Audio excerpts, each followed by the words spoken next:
18வது பாராளுமன்றத்தினுடைய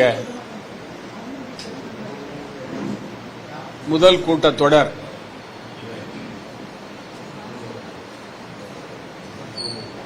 June மாத இறுதியில் துவங்கியது. ஜூலை 2ஆம் தேதி மற்றும் 3ஆம் தேதிகளில் மக்களவையும் மாநிலங்களவையும் குடியரசுத் தலைவர் உரைக்கு நன்றி தெரிவித்து முடித்து வைக்கப்பட்டது. இளந்தலைவர் ராகுல் காந்தி அவர்கள் பாராளுமன்றத்தினுடைய மக்களவையின் எதிர்க்கட்சி தலைவராக பொறுப்பேற்றுக் கொண்டு தன்னுடைய முதல் உரையை ஆற்றும் பொழுது, இந்திய நாடு ஒரு மதச்சார்பற்ற நாடு,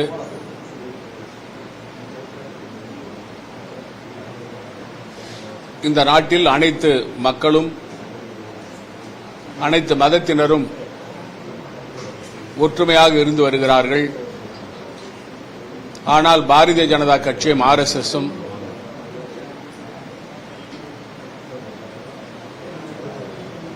தாங்கள் இந்து மதத்தினுடைய காவலர்கள் என்று சொல்லி மற்ற மதத்தினர் மீது வெறுப்பை அள்ளி வீசுவதும், மற்ற மதத்தினரை உதாசீனப்படுத்துவதுமான வேலையை தொடர்ந்து செய்து வருகிறார்கள் என்று பாராளுமன்றத்தில் பேசினார். ஆனால் அதை திரித்து மாண்புமிகு பாரத பிரதமர் நரேந்திர மோடி அவர்கள் ஒட்டுமொத்த இந்துக்களையும்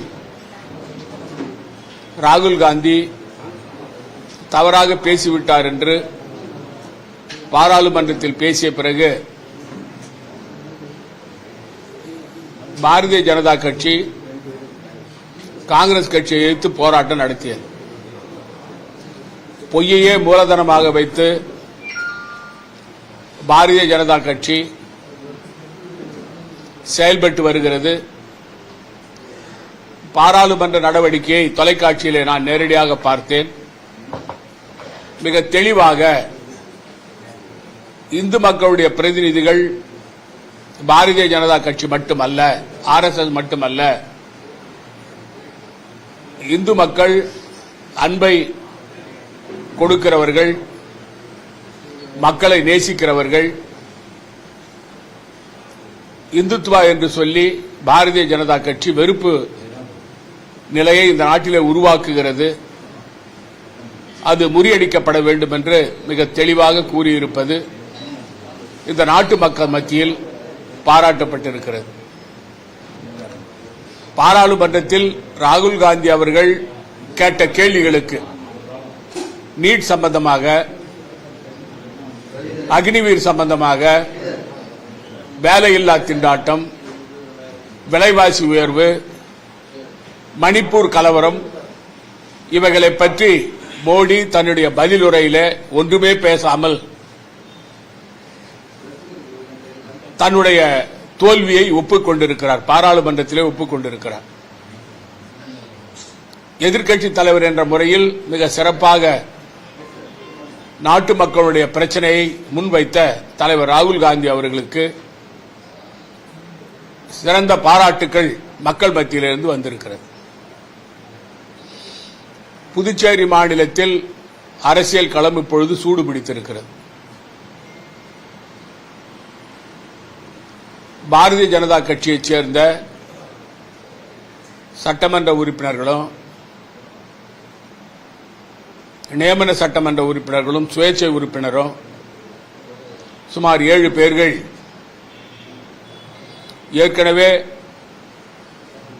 ஒரு ரகசிய கூட்டம் தனியார் ஓட்டலில் நடத்தி அதில் புதுச்சேரி மாநில பாரதிய ஜனதா கட்சி தலைவர் கலந்து கொண்டு அவருடைய கோரிக்கையாக இருக்கின்ற பாரதிய ஜனதா கட்சி அமைச்சர்களை மாற்ற வேண்டும், முதலமைச்சர் தன்னிச்சையாக செயல்படுகிறார், எங்களை கலந்து ஆலோசிப்பதில்லை, இந்த ஆட்சியில் ஊழல் மலிந்து விட்டது, லஞ்சம் தலைவிரித்தாடுகிறது என்ற குற்றச்சாட்டுகளை வைத்து அவர்கள் புதுச்சேரி மாநில துணைநிலை ஆளுநர் பொறுப்பு மாண்புமிகு சிபி ராதாகிருஷ்ணன் அவர்களையும் சந்தித்து பேசியிருக்கிறார்கள். அதற்கு பிறகு 7 சட்டமன்ற உறுப்பினர்கள் டெல்லிக்கு சென்று தேசிய பாரதிய ஜனதா கட்சி தலைவர் மரியாதைக்குரிய ஜே.பி. நட்டா அவர்களையும் மரியாதைக்குரிய பாரதிய ஜனதா கட்சியுடைய அமைப்பு செயலாளர் பி.எல். சந்தோஷ் அவர்களையும் பார்த்து இந்த பாராளுமன்ற தேர்தலில்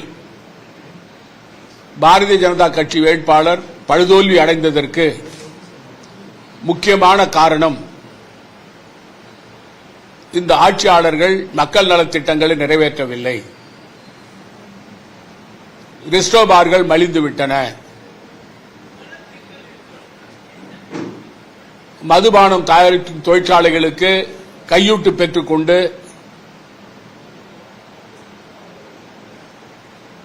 அனுமதி கொடுக்கப்பட்டிருக்கிறது,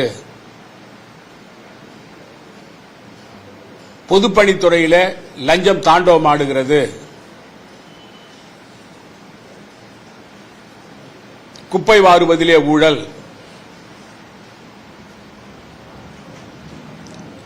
சிவப்பு ரேஷன் கார்டை கொடுப்பதிலே லஞ்சம் தாண்டவமாடுகிறது, சிவப்பு ரேஷன் கார்டு கொடுப்பதிலே லஞ்சம் தாண்டவமாடுகிறது, அனைத்து டெண்டர்களிலும் கமிஷன் வாங்கப்படுகிறது என்று அடுக்கடுக்கான குற்றச்சாட்டுகளை கூறி அவர்கள் இந்த ஆட்சிக்கு கொடுக்கும் ஆதரவை திரும்பப் பெற வேண்டும், இல்லை என்றால் நாம் வெளியில் வந்து ஆதரவு கொடுக்க வேண்டும். இந்த பாரதிய ஜனதா அமைச்சர்களும் முதலமைச்சர் மற்றும் என்ஆர் காங்கிரஸ் அமைச்சர்களும் ஒட்டுமொத்த ஊழலிலே திளைத்திருக்கிறார்கள் என்று பகிரங்க குற்றச்சாட்டுகளை கூறி நடவடிக்கை எடுக்க வேண்டும் என்று பேசியிருக்கிறார்கள். இது ஊடகங்களிலும் தொலைக்காட்சியிலும் வந்தது. தொடர்ந்து கடந்த 2.5 ஆண்டு காலமாக காங்கிரஸ் கட்சியின் சார்பில் நான் வைத்த குற்றச்சாட்டுகள், ரெஸ்டோபார்கள் கொடுப்பதிலே ஊழல் நடந்திருக்கிறது, பொதுப்பணித்துறையிலே 30% கமிஷன் வாங்கப்படுகிறது, குப்பை வாருவதிலே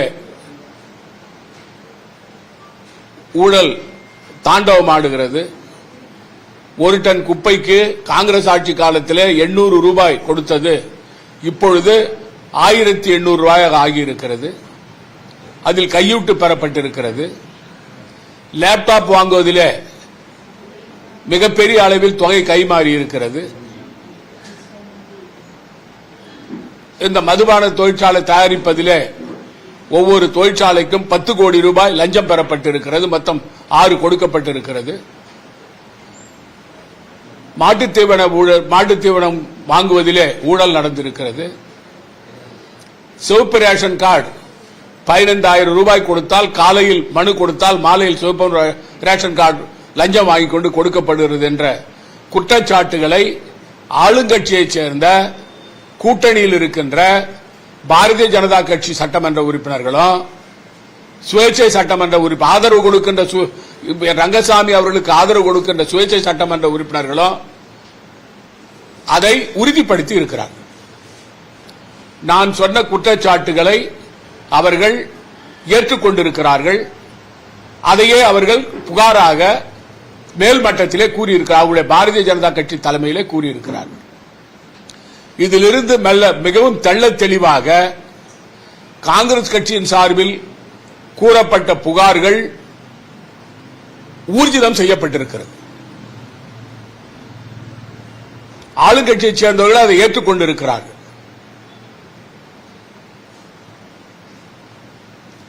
முதலமைச்சர் ரங்கசாமி அவர்கள் அல்லது அவருடைய அமைச்சரவையில் இருக்கின்ற அமைச்சர்கள் யாரும் இது சம்பந்தமாக எந்தவித பதிலும் இதுவரை கூறவில்லை. ஊழல் குற்றச்சாட்டுகளுக்கு முதலமைச்சரிடமிருந்தோ அல்லது அமைச்சர்களிடமிருந்தோ பதில் வரவில்லை. நான் சொன்னது போல ஆசிரியர்கள் மாற்றத்திற்கு லஞ்சம், காவல்துறையிலே லஞ்சம் என்று பட்டியல் போட்டு சொல்லிக்கொண்டே போகலாம். அதன் விளைவுதான் ஆளுங்கட்சி சட்டமன்ற உறுப்பினர்கள் புகார்களை மேல் மட்டத்திலே பாரதிய ஜனதா கட்சி தலைமையிலே கூறியிருக்கிறார்கள். அது அவர்களுடைய உள்கட்சி விவகாரம். அதில் நாங்கள் தலையிடவில்லை, காங்கிரஸ் கட்சி தலையிடவில்லை. ஏற்கனவே காங்கிரஸ் கட்சி தலைவர் மரியாதைக்குரிய வைத்திலிங்கம் அவர்கள் அது அவர்களுடைய உள்கட்சி பிரச்சனை என்று கூறியிருக்கிறார். முதலமைச்சர் ரங்கசாமி அவர்களும் அமைச்சர்களும் பாரதிய ஜனதா கட்சி சட்டமன்ற உறுப்பினர்கள், சுயேட்சை சட்டமன்ற உறுப்பினர்கள் கூறிய புகார்கள், ஊழல் சம்பந்தமான புகார்களுக்கு என்ன பதில் சொல்ல போகிறார்கள்?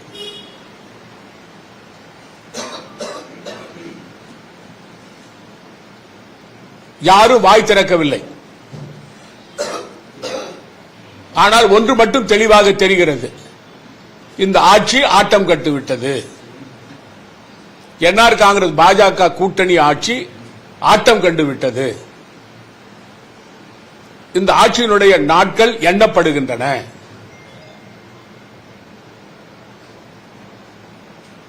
ஏற்கனவே புதுச்சேரி மாநில மக்கள் இவர்களுடைய ஊழலை சகித்துக் கொள்ளாமல் தான் இந்தியா கூட்டணியுடைய வேட்பாளராக காங்கிரஸ் வேட்பாளர் வைத்திலிங்கம் அவர்களுக்கு 1,36,000 வாக்குகள் வித்தியாசத்தில் அவரை வெற்றி பெற செய்தார்.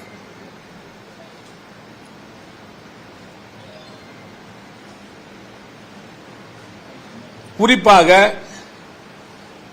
ஊழலை முதலமைச்சரும் அமைச்சர்களும் மூடி மறைக்க பார்க்கிறார்கள். சந்தனக்கட்டை கடத்தல் விவகாரம் பூதகரமாக ஆகியிருக்கிறது. இப்படி இந்த ஆட்சியில் ஊழலை தவிர வேறொன்றும் நடக்கவில்லை.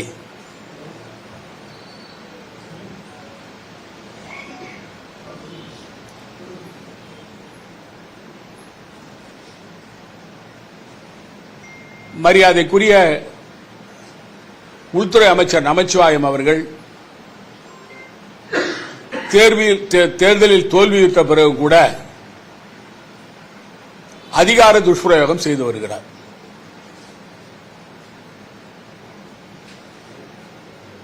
கன்னியகோயில் பகுதியில் அவருடைய மனைவியின் பெயரில் 12,400 சதுர அடி நிலம் வாங்கப்பட்டிருக்கிறது. அந்த நிலமானது 2023 வாங்கப்பட்டது. அந்த நிலத்தை வாங்கிய பிறகு அதில் பெட்ரோல் பம்ப் போடுவதற்காக நடவடிக்கை எடுத்து இப்பொழுது இந்தியன் ஆயில் கார்ப்பரேஷனோடு ஒப்பந்தம் போட்டு அந்த நிலத்தை பினாமியின் பெயரால் திரு நமச்சிவாயம் அவர் துணைவியார் பெயரில் வாங்கப்பட்ட நிலம் 15 ஜூன் 2023, 19 ஜூன் 2023 குத்தகை பத்திரம் தமிழ்ச்செல்வன் என்பவர் பெயரில்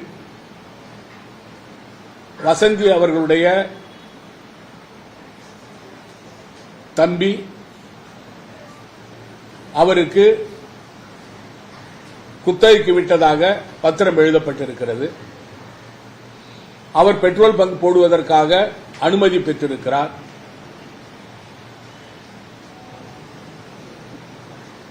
நமச்சிவாயம் அவர்களுடைய துணைவியார் எந்த தொழிலும் செய்யவில்லை.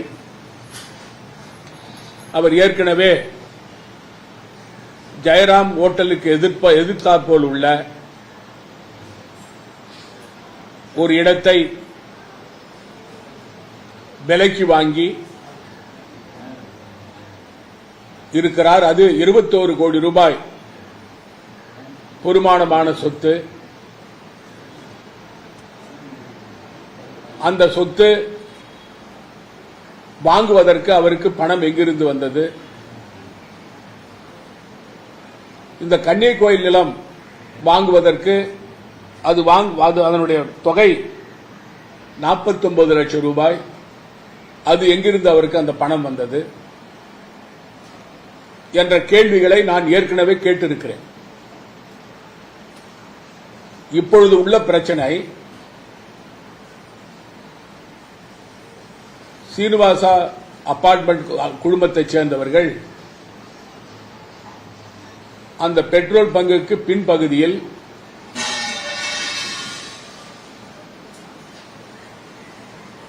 நகர் உருவாக்குவதற்கு, தனித்தனி வீடுகள் கட்டுவதற்கு பிளாட் போடப்பட்டு அது விற்பனை செய்யப்பட்டிருக்கிறது. அதில் அவர்கள் வீடுகளை கட்டி சம்பந்தப்பட்டவர்கள் குடியிருந்து வருகிறார்கள். அந்த இடத்திற்கு செல்வதற்கு வழி கடலூர் ரோட்டிலிருந்து செல்ல வேண்டும். அதற்கான இடம் 4200 சதுர அடி. அந்த இடம் அங்கே வசிப்பவர்கள் செல்வதற்காக அந்த சீனிவாசா குழுமத்தின் மூலமாக அவர்கள் மனைகள் பிரிக்கும் பொழுது அவர்கள் கொடுத்த அந்த மேப்பு அந்த 4200 சதுர அடியும் சேர்ந்ததாகும். அவர்கள் செல்வதற்கான வழிக்காக அந்த இடம். ஆனால் இந்த பெட்ரோல் பம்ப் போடுவதற்காக அந்த இடத்தை மதில் சுவரை உடைத்து அந்த இடத்தை ஆக்கிரமித்து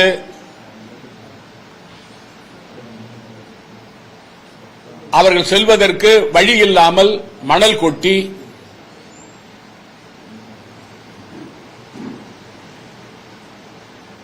அந்த தமிழ்ச்செல்வன் அவர்கள் நிறுத்தியிருக்கிறார்.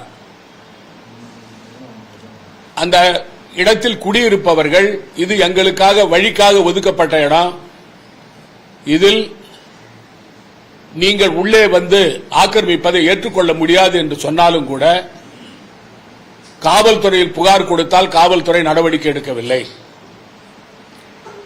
கலெக்டரிடம் மனு கொடுத்தார்கள், கலெக்டர் அதை கண்டுகொள்ளவில்லை. இது நமச்சிவாயம் அவர்கள் தன்னுடைய அதிகாரத்தை துஷ்பிரயோகம் செய்து காவல்துறையை கையை கட்டி நடவடிக்கை எடுக்காமல் செய்திருக்கிறார். குறிப்பாக அங்கு செல்வதற்கு அந்த வழி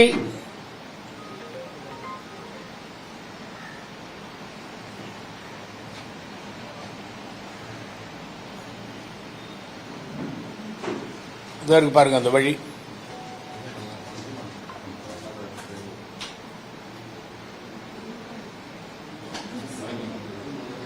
அந்த சீனிவாஸ் கார்டன் இருக்கு, அந்த 2 பக்கம் அந்த ஆர்ச் இருக்கும், அந்த வழியா தான் அவங்க உள்ள போகணும்.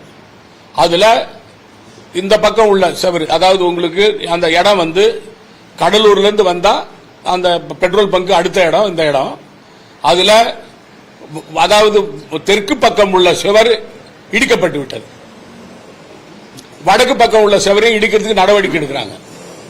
காவல்துறையை கேட்டால் இது சிவில் வழக்கு என்று கூறுகிறார்கள்.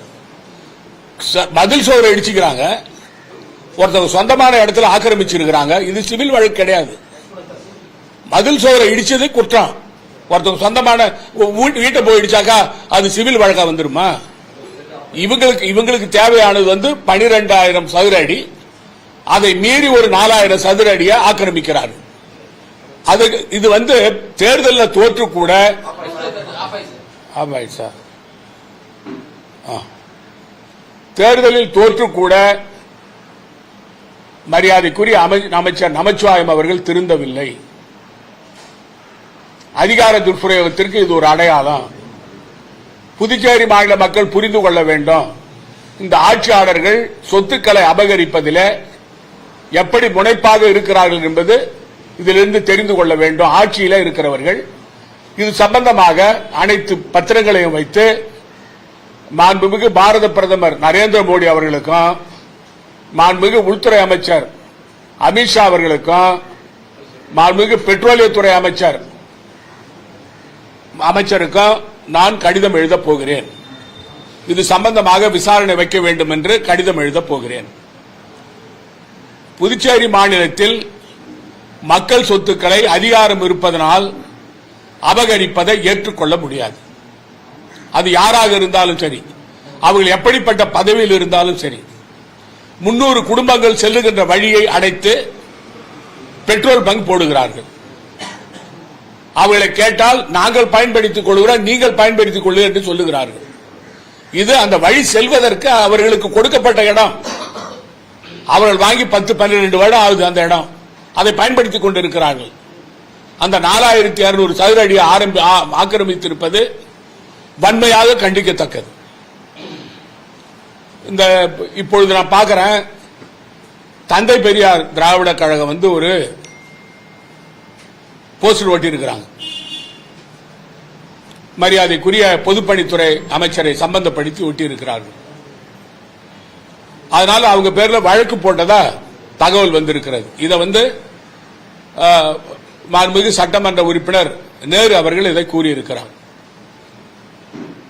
குறிப்பா இது வழக்கு போடுறது யாரு போடணும்? சம்பந்தப்பட்டவங்க போடணும். காவல்துறைக்கு இதுல என்ன சம்பந்தம் இருக்கு? காவல்துறையில யார் புகார் கொடுத்தது? காவல்துறை அவங்க செஞ்சது தவறுன்னு சொன்னா சம்பந்தப்பட்டவங்க மான நஷ்ட வழக்கு கோர்ட்ல போடணும். அவங்க சொல்லுகிறது என்ன சொல்லுகிறாங்க? இந்த அமைச்சர் பொதுப்பணித்துறை அமைச்சர் புதுச்சேரி ஒயிட் டவுன்ல பல வீடுகள் வைத்திருக்கிறார், வாங்கி இருக்கிறார். அப்புறம் காட்ராம்பாக்கத்தில் நிலம் வாங்கி இருக்கிறார் சொல்றாங்க. அது உண்டா இல்லையான்னு சொல்றது நிரூபிக்கிறது அந்த திராவிட முன்னேற்ற கழகம், திராவிட கழகம், தந்தை பெரியார் திராவிட கழகம் சொல்லணும். அவர் நேரடியாக வாங்கியிருக்காரா அல்லது பினாமி பேர்ல வாங்கிறா அவங்க தான் சொல்லணும் அதை. ஆனா ஒரு குற்றச்சாட்டை நான் சொல்லுவேன். பொதுப்பணித்துறை அமைச்சரை பொறுத்த வரைக்கும் அவர் வீட்டை போய் பாருங்க. அவர் பொதுப்பணித்துறை அமைச்சராவதற்கு முன்பாக அந்த வீடு எப்படி இருந்தது, அவர் பொதுப்பணித்துறை அமைச்சராக வந்த பிறகு அவருடைய வீடு எப்படி இருக்கிறது.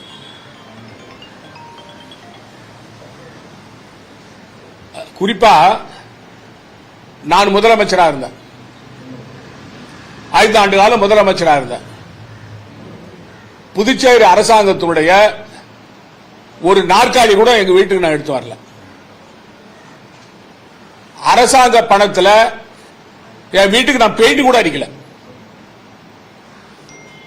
நான் குடியிருக்கிற வீட்டுக்கு ஒரு முதலமைச்சரோ அமைச்சரோ குடியிருக்கிற வீட்டுக்கு வாடகை வாங்கலாம். ஆனா நான் வாடகையும் வாங்கல முதலமைச்சராக இருக்கும் பொழுது. அது மட்டும் இல்ல, அரசாங்கத்து வாகனத்தை நான் பயன்படுத்தல, சொந்த வாகனத்தை நான் பயன்படுத்தினேன். என் சைரன் போடல நான். அதுக்கு காரணம் என்னன்னு சொன்னா, ஒரு பொது வாழ்க்கையில் இருப்பவர்கள் அரசு சொத்தை அபகரிக்க கூடாது. இன்று அவர் அந்த பொதுப்பணித்துறை அமைச்சர் கட்டியிருக்கிற வீடு, பொதுப்பணித்துறை கட்டியிருக்கிற வீடு 2 கோடி ரூபாய் செலவு செய்து புதுப்பிக்கப்பட்டிருக்கிறது. 2 கோடி ரூபாய் இந்த பணம் செலவு செஞ்சிருக்காங்க இல்லீங்களா? அதாவது அவர் என்ன பண்ணலாம், அவர் வீட்டுக்கு தேவையான பர்னிச்சர் தான் வாங்கலாம் அரசாங்கத்துக்கிட்ட இருந்து. ஏன்னா வர்ற மக்கள் சந்திக்கிற மக்கள் உட்கார்றதுக்கு வாங்கலாம். ஆனா வீட்டை புதுப்பிச்சுக்கிறார் அவர்.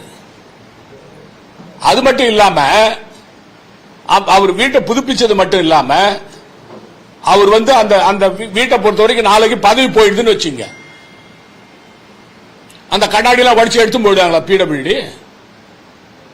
அவர் வீட்டு முன்னால் இருக்கிற கண்ணாடிய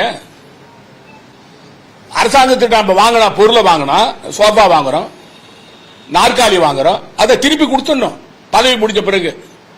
இவரு கட்டி கொடுத்துக்கிறாங்களா? பாத்ரூம் கட்டி கொடுத்துறாங்க, ரூம்ல வந்து டெக்கரேஷன் பண்ணிக்கிறாங்க, கண்ணாடி வச்சுக்கிறாங்க, அவர் வீட்டு முன்னால கண்ணாடி போட்டுக்கிறாங்க. இதெல்லாம் திருப்பி கொடுத்துருவாரு அவரு? யாரு அனுமதி கொடுத்தது அவருக்கு? இது வந்து அரசாங்க சொத்தை கொள்ளடிக்கிறது. இந்த பொதுப்பணித்துறை அமைச்சர் என்ற பதவி வச்சுக்கிட்டு தான் சொந்த வீட்டை புனரமைக்கிறது. இது எப்படி ஏற்றுக்க முடியும்? இது ஊழல் இல்லையா? இது ஊழல் சம்பந்தமானது இல்லையா? ஏற்கனவே இந்த ஆட்சி நாறுது மக்கள் மத்தியில. ஊழலை தெளிச்சு போய்கிற ஆட்சின்னு சொல்றோம்.